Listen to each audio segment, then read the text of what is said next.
Messieurs. Hey Fabrice. Salut Fabrice. Ça va? Ça va? Ouais. Salut, ça va? Vous n'avez pas froid? Non, ça va. Hein?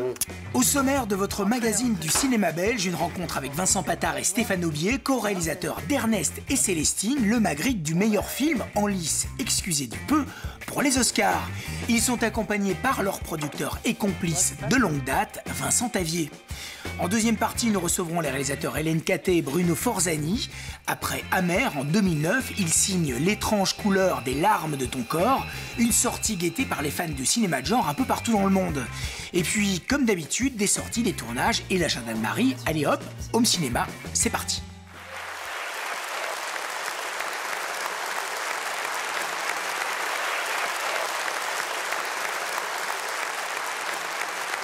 Donc vous êtes les grands vainqueurs de la dernière cérémonie des Magritte. Donc il y a Vincent Tavier, qui est producteur. Ton producteur aussi. Collaborateur de Vincent Patard, Stéphane Aubier. Comment vous réagissez par rapport à cette consécration des Magritte? Je crois que c'est déjà un truc qui va directement, je pense, à toute l'équipe qui a fait ce film. Hein, parce que c'est un vrai travail d'équipe. Et c'est Didier Brunner déjà qui a réuni plein de monde autour de sa table pour concrétiser un projet qu'il avait déjà depuis pas mal de temps. Et donc je pense que ces prix, ça va d'abord à lui et à Benjamin qui ont commencé ce projet, qui ont mis les trucs sur les rails. Je pense que Fabrice a raison, ça récompense quand même aussi 20 ans de boulot que vous faites. Oui, c'est ça, peut-être. Oui. André, tu sens qu'il y avait aussi quand même dans la profession, après, quand les gens sont venus dire bravo, il n'y a pas que Ernest et Célestine, même si c'est à cette occasion-là. C'est toi qui l'as introduit ici! Mais qu'est-ce qu'elle a fait de mal, Célestine? Introduire un ours enragé chez nous! Nous ne prendrons aucun repos tant que nous n'aurons pas retrouvé Ernest et Célestine. T'en fais pas, et nous ne les trouverons jamais. Non mais c'est une consécration dans la mesure où il y a eu le César, il y a bientôt l'Oscar, enfin j'espère, tout mon cœur. Non mais en tout cas, vous faites partie de la sélection finale donc, pour le meilleur film d'animation. Donc voilà, j'ai l'impression que c'est un moment aussi qui est particulier pour vous, d'autant plus que c'est un film de commande presque, hein, Vincent? C'est un peu ça. Tout à fait, un film de commande. En fait, c'est un vieux rêve de Didier Brunner, ce film. C'est-à-dire que quand sa fille était petite, Pauline, il lisait ses bouquins d'Ernest et Célestine à sa fille et il rêvait d'en faire des films. Mais l'écrivain n'a jamais voulu céder les droits et donc en 2000 elle est morte et lui il a appris il y a quelques années que ses héritiers étaient prêts à négocier les droits par n'importe quel prix, etc. Et comment on en arrive à Patard-Aubier alors par rapport à ça? Écoute, Benjamin, qui était le chef d'animation du pilote... Benjamin Renner, hein, qui est le troisième réalisateur. Voilà, et qui était chargé de faire l'animation du pilote. À un moment, Didier lui a dit, il avait envie de lui confier la réalisation du film. Et Benjamin, il sortait de l'école, il avait 25 ans.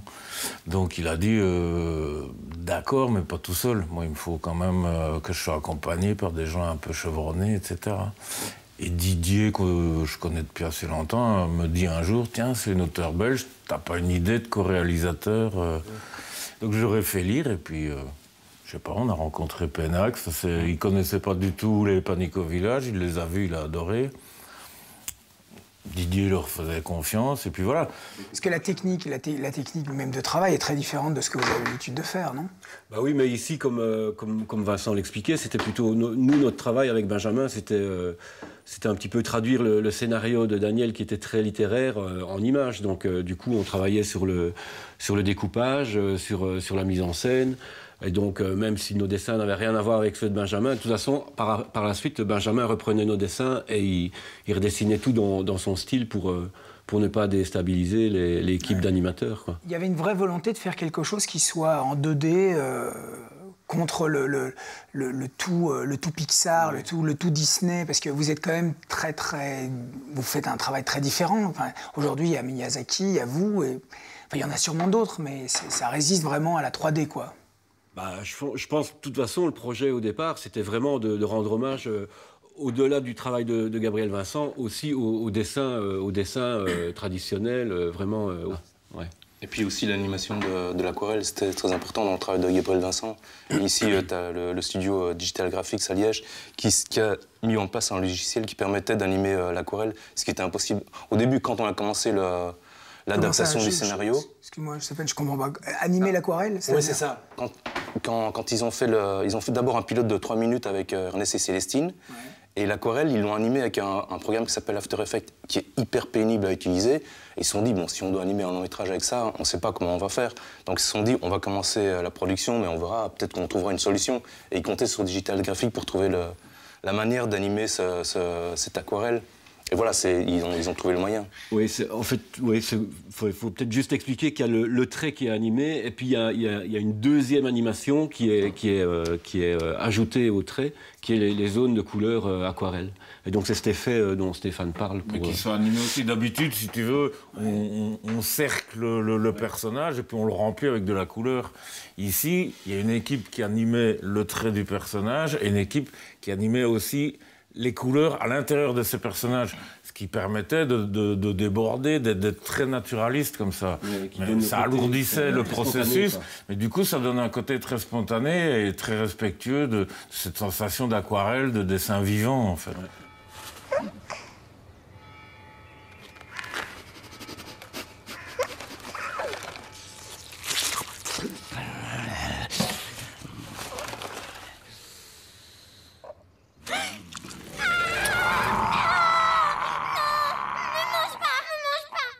Le film était présenté à Sundance là, le mois dernier, oui. Donc il a eu un très très bon accueil. Oui. En fait, c'est quand même assez incroyable ce qui se passe autour de ce film. C'est quand même fou, quoi, non? Écoute, bizarrement, j'ai l'impression que c'est un film qui est... si je reprends par exemple l'histoire de Pénac, elle est assez singulière. Didier Brunner demande à Pénac d'écrire un scénario inspiré ou tiré des histoires de Gabriel Vincent. Et Pénac lui dit, tiens, mais comment tu sais que je connaissais Gabriel Vincent? Je dis, ben, je ne le savais pas. Donc, et puis, ah bon, tu connaissais Gabriel Vincent? En fait, il y a très longtemps, Pénac était tombé sur un bouquin de Gabriel Vincent, mais qu'il a fait sous son nom d'artiste peintre, qui était Monique Martin, et était tombé assez amoureux. C'est comment? C'était un jour un chien. Un jour un chien, voilà. Et il décide d'écrire à Gabriel Vincent pour lui dire tout le bien qu'il pense de son bouquin. Et elle lui répond, tiens, c'est drôle, je suis en train de lire votre premier roman.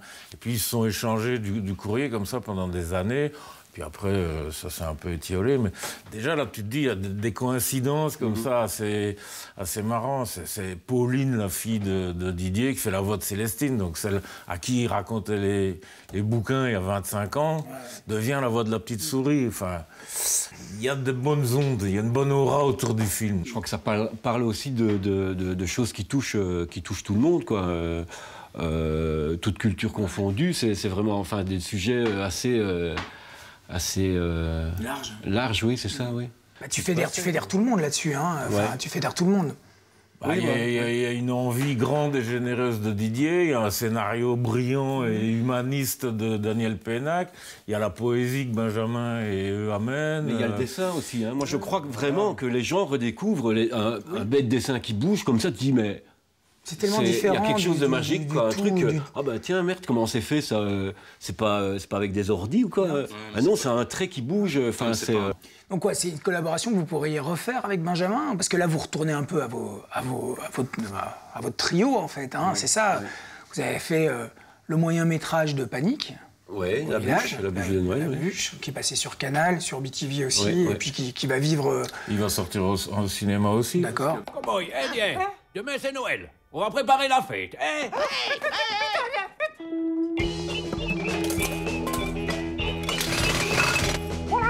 Et vous êtes reparti sur un long métrage aussi ou pas? Ouais. Ouais, là on est en train d'écrire... On peut savoir un peu ou pas du tout? Bah non, on n'arrête pas de le dire à tout le monde, qu'il n'y a pas de souci. En fait, on va bien faire un... Hyper secret, le scénario est enfermé dans un coffre. D'ailleurs, on travaille dans un coffre. En fait, on va faire un long métrage avec Pic-Pic et André. C'est les premiers personnages qu'on avait inventés il y a super longtemps. Et bah voilà, c'est juste ça. Et donc une nouvelle collaboration avec Benjamin Renner ou d'autres, c'est tout à fait envisageable. C'est-à-dire que des films de commande comme ça, si ça se passe bien, si... Ah bah oui, si ça se passe en tout cas comme ça s'est passé avec Benjamin, sans problème. Ouais. Tu vois, ça venait... Ernest et Célestine, ça venait bien. Ça faisait 8 ans qu'on faisait Panique au village. À un moment, se rafraîchir aussi dans l'inspiration. Et je trouve qu'on a énormément appris avec Ernest et Célestine, parce que là, on ne pouvait pas déconner. C'était un film pour enfants. Donc la cible, elle était vraiment précise. Alors que ça, c'est quelque chose dont on ne fait, nous, jamais attention. C'est à qui on s'adresse. Et là, c'était... Je rappelais sans arrêt à Vincent et Stéphane et Benjamin... 4-7 ans, les gars, il faut qu'on comprenne l'histoire. Oui, c'est ça, ce qui pouvait être le problème un peu du long-métrage de Panique. Voilà, on ne sait pas très bien si ça s'adresse à des étudiants. Je me souviens, j'avais été avec mes gamins et ils étaient un peu perturbés. On a le cul un peu entre deux chaises, quoi, parce qu'on se dit, de toute façon, on nous a toujours demandé pour qui. C'est pour tout le monde, on fait un truc, c'est comme un buffet froid, c'est pour... Mais en fait, non, c'est pas tout le monde en distribution de films. Non, donc... Il faut pouvoir mettre ça dans des cases. On a pris conscience de certaines choses, forcément. Mais en même temps, avec Ernest et Célestine, on a vu... Comme il disait, des bobonnes de 80 ans, des adultes, être fascinés par ça. Et quand on a écrit La bûche de Noël, le Panique au village suivant, on s'est dit, tiens, écrivons-le pour des enfants. Je suis sûr qu'on ne se coupera pas du public adulte branché. Du coup, ça permet d'être précis dans l'écriture aussi, d'avoir quand même un garde-fou, de se dire...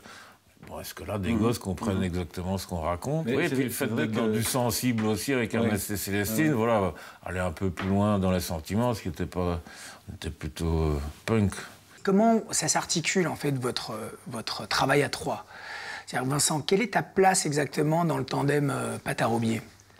Écoute, Vincent et Stéphane, ça fait 25 ans qu'on se connaît. Ils étaient à la Cambre quand Rémi Belvaux était en train de faire cette arrivée avec nous, etc. Donc on se connaît de très longue date. Et on a commencé doucement. Je les ai aidés à faire un peu de comptabilité. Puis, tiens, tu peux relire ce truc-là, qu'est-ce que t'en penses? Mais il m'a fallu des années avant qu'on commence vraiment à collaborer ensemble. Hein. On a appris aussi à... moi, j'avais pas une boîte très structurée, donc dans les années 2000, j'ai fondé la partie. Voilà, tout ça est venu progressivement et tout le monde. La partie qui n'existe plus aujourd'hui. Enfin, qui existe. Enfin, qui n'existe plus comme maison de production. Voilà. Donc aujourd'hui, tu as créé Panique. Avec. C'est ça. Parce que j'ai envie vraiment d'aller plutôt vers l'animation, même si je sais que j'irai encore boire à la fontaine de la fiction. Hein. Bon, en tout cas, messieurs, merci beaucoup d'être venus, vraiment. Merci de nous avoir vraiment.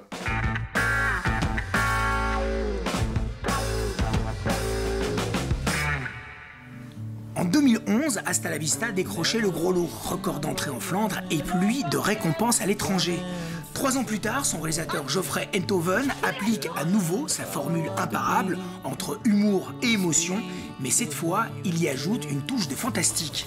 Visite sur un tournage hanté, notamment par l'ombre de Victor Horta, dans une maison construite par le célèbre architecte Aronné. Alfweg sort sur les écrans le 26 février. Je hebt het al meegemaakt. Mensen die dode mensen zien.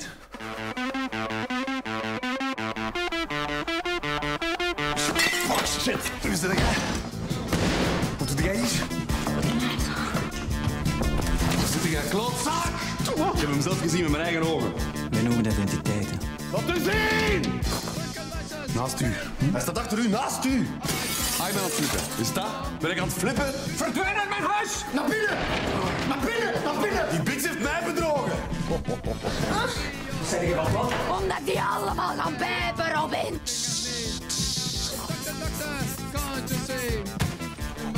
Zit jij zot? Ça va, joh? Je zegt kapot, weet je dat? Ik wil mijn huis terug. I just can't live anymore. Probeert daar nog iets aan te doen, daar, zonder t-shirt. Dat kostuum moest ook heel gewoon zijn, maar niet zo gewoon dat het saai is om naar te kijken. Want hij moet dat aandoen een hele film lang. Vandaar ook dat we dat Horta-huis hebben gekozen, omdat we moeten daar een hele film in passeren.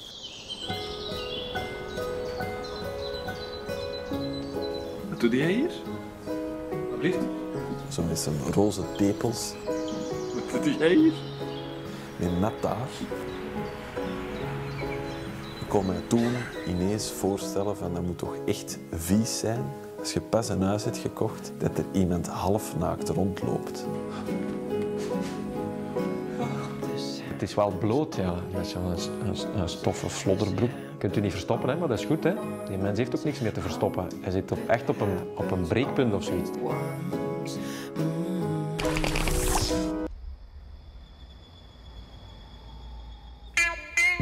Hélène Bruno, je suis très content de vous recevoir aussi parce que j'ai l'impression qu'il y a... Enfin, vous avez une actualité chargée, là. Hein, vous sortez votre prochain film, qui s'appelle... L'étrange couleur des larmes de ton corps, n'est-ce pas?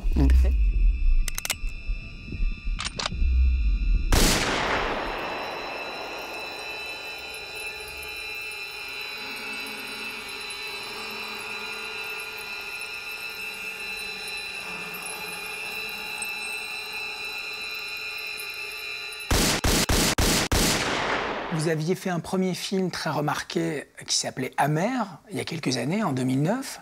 Est-ce que vous pouvez resituer un peu de quoi votre cinéma est fait, vers quoi il tend, et en fait, quel est le lien, les liens référentiels en fait? Nous, on imagine les films comme des expériences, comme des grands 8, où chaque séquence, c'est comme une descente de montagne russe. Et donc, c'est des voyages, c'est des cauchemars ou des rêves, ça dépend. Où pendant 1h30, tu es dans un autre univers et voilà, tu quittes la réalité. Et moi, j'aime bien aller au cinéma pour vivre autre chose et pour me prendre une claque. Et ce qu'on aime, c'est donner des claques. D'où vient votre cinéma? De quoi il se nourrit, en fait? Bruno, lui, à la base, il aime beaucoup le cinéma de genre, notamment le giallo. Qu'est-ce que c'est un giallo, exactement? C'est toujours la question. En fait. Oui, mais c'est une question importante. Parce que... le giallo, c'est la série noire à l'italienne, série jaune. Et à l'étranger, on appelle giallo un certain nombre de films, notamment les films de Dario Argento et Mario Bava, où ce sont des houdonites, c'est-à-dire c'est une trame policière où il y a un meurtrier qui tue des gens, un meurtrier sans identité. À la fin, on découvre qui est l'assassin. Voilà, on découvre l'identité du mec. Et donc c'est un cinéma basé beaucoup sur l'architecture, sur l'érotisme et la violence graphique. C'est un cinéma où il y a tout un jeu sur le point de vue, où le spectateur n'a pas une place toujours agréable, où il est toujours perdu entre l'attirance pour l'érotisme et la violence, et en même temps la répulsion.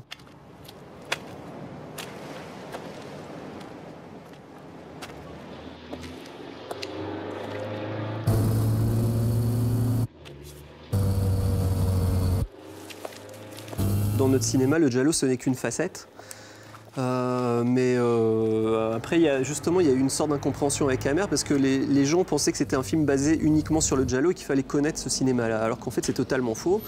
On utilise cette grammaire-là et on n'est pas obligé de la connaître pour parler de sujets qui sont autres que le giallo. Amer, c'était le portrait d'une femme à 3 moments de sa vie, la découverte de son désir, de son corps, de la sexualité, et ça n'a rien à voir avec une enquête policière. Non, bien sûr, mais tu vois, le malentendu, il est peut-être là, c'est que le giallo, en fait, par essence, c'est un art cinématographique très très populaire, et vous en faites, malgré tout, un film très artiste. C'est quelque chose de très très particulier, très segmentant. Et nos films, on les imagine, quand on les imagine et quand on les fait, comme des films ludiques, et pas du tout comme des films, des pensums intellectuels sur le giallo ou je ne sais quoi.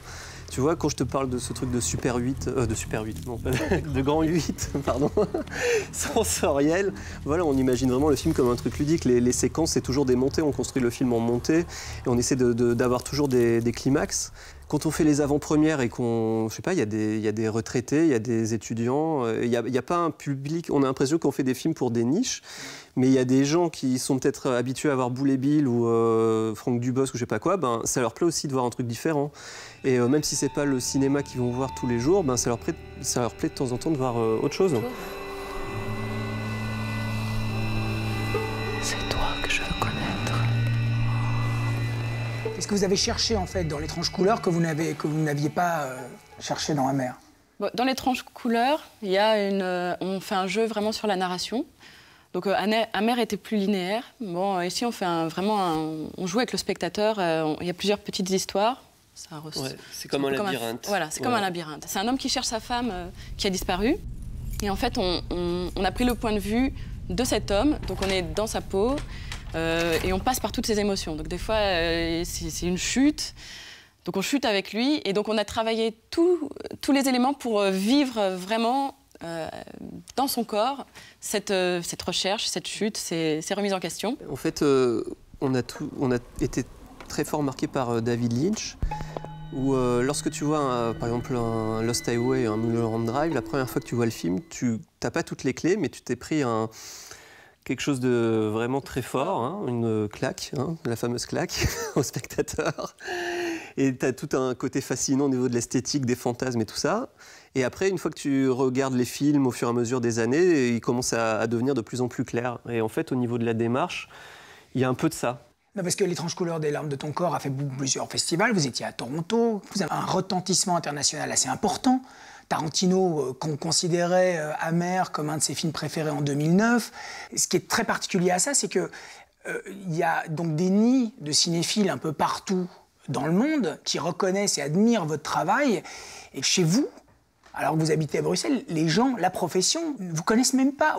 Moi, je me dis qu'on fait plus des films pour l'étranger que pour l'intérieur du pays. C'est con, mais c'est vrai. Et pourtant, on a filmé... le prochain film, il se passe vraiment à Bruxelles. Dans des décors Art Nouveau, des maisons typiquement, qui font partie du patrimoine Art Nouveau bruxellois. Comme l'affiche d'ailleurs. En fait, vous avez tourné la moitié à Nancy, je crois. Non, quelques jours à Nancy. Et le reste, vous avez tourné à Bruxelles. Et au Luxembourg. Et au Luxembourg aussi. Ouais. Et voilà, et là, celui-là, il est vraiment ancré quand même dans la Belgique. Il y a tout une revue. Donc on montre Bruxelles d'une manière fantastique, onirique, même si c'est beaucoup un film d'intérieur. Mais on essaie d'exploiter vraiment ce patrimoine Art Nouveau. Il y a tout le côté surréaliste aussi qui fait partie du patrimoine belge, mais qui, voilà, maintenant c'est plus la mode, mais ça fut un certain temps, c'était quand même le pays du surréalisme. Et voilà, il y a tout ce fantastique à la genrée. Les films d'Harry Kumel comme Malpertuis, Les Lèvres Rouges. Voilà, tu vois, notre dernier film, c'est pas que le giallo, c'est... Et même Delvaux, avec L'homme au crâne rasé. En fait, il y a une vraie tradition du cinéma fantastique. Enfin, c'est un réalisme magique en Belgique, ou même en Europe, et dont vous êtes véritablement les héritiers.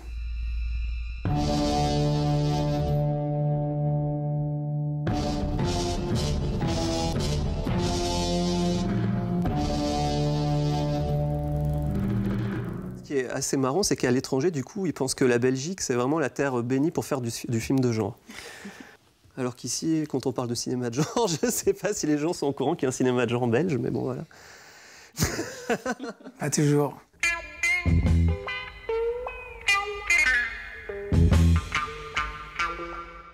Bonsoir Marie. Bonsoir. Je vous présente Marie. Bonsoir. Marie, en fait, vient chaque mois nous présenter son petit agenda. L'actualité toute chaude, c'est le festival Anima, qui débute le 28 février et se terminera le 9 mars. Alors pour les noctambules, il y a une soirée déjantée qui est organisée, donc c'est le samedi 8. Pour les curieux, l'histoire de Belle Vision, les studios d'animation qui sont belges mais connus partout dans l'Europe, sera comptée le jeudi 6 à 17h. Et les studios Belle Vision, bien, ils ont donné naissance par exemple à Tintin, à Astérix, voilà, donc des gros dessins animés. Côté nomination, il y a 2 acteurs belges qui sont nominés pour le prix, le César du meilleur acteur dans un second rôle. Il y a d'abord Olivier Gourmet dans Grand Central et puis François Damiens dans Suzanne. Pauline Etienne qui a reçu le Magritte de la meilleure actrice. Je ne sais pas si vous avez un petit peu suivi la cérémonie. Tout à fait. Elle concourt pour le César du meilleur espoir féminin pour son interprétation dans La religieuse.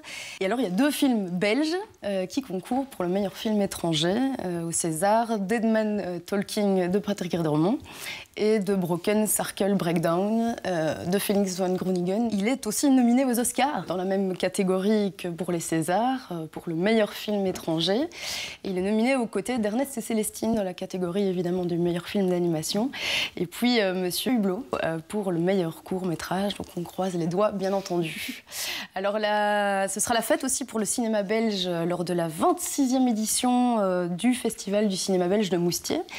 C'est du 10 au 15 mars. C'est un festival qui propose vraiment des échanges entre le public et les équipes de film, puisqu'après chaque projection, il y a vraiment une rencontre en question-réponse qui est prévue entre le réalisateur et le public. Voilà, donc c'est un petit peu l'originalité de ce festival. Voilà, mais pour terminer, Offscreen, c'est le 3e festival du mois de mars. Ça vous parle beaucoup plus, à mon avis, du 5 au 23. Offscreen, c'est quoi? On en parlait tout à l'heure, hein, du film culte, du film trash, de la série B, de la série Z. Ça vous parle, c'est votre domaine. Et puis voilà, vous pourrez les découvrir, tous ces films à la Cinémathèque, aux Beaux-Arts, au Cinéma Nova, au Cinéma Ritz.